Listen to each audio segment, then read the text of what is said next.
Dad, tell me about the first time you met Hubert de Givenchy. Well, he came into the store, 55th Street. I had never met him, but I'd seen pictures of him. And I, I believe Dad had told me that he had met him a few times, either in New York or in Paris or both. I'm not sure which. But, but I sort of knew him, but didn't know him.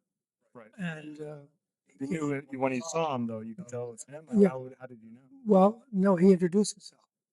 And I didn't see it to be. I said, "Oh, I see you again," or whatever. But we walked around the first floor of the shop and sat down and started talking about a couple of things that he had noticed that might be interested in buying. But then we also just talked about um, the old collecting days, which even then were beginning to wane. He would come in. I mean, well, in the way I would call it, in regular irregularity, because you never could predict, what his schedule was. But he would come in just unannounced, and fortunately, most of the time I would be there, and we could pick up where we left off. It was sort of like it had never stopped, Right. in a sense. How But do you have it never stop about what? well, it never stopped in the sense that his rapport with us through Dad and then now through me was sort of like a natural continuation.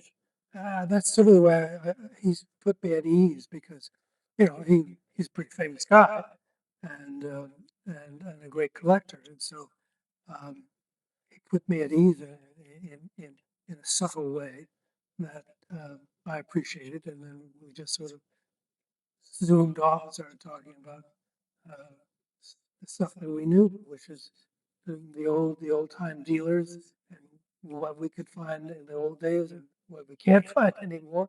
I knew them all because he was a collector of beautiful things and a creator of beautiful things, and it sort of was all part of his life. What do you think made him, in particular, a great collector? Well, a great collector has to have an eye.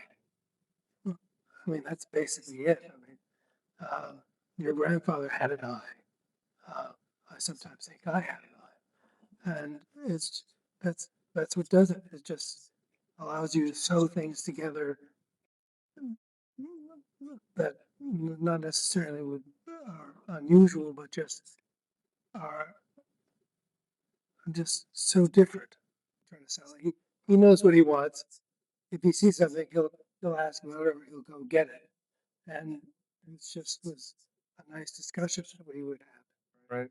And do you think that's what led him to write the preface to the sale catalog in '99? Well, he had an official position with Christie's,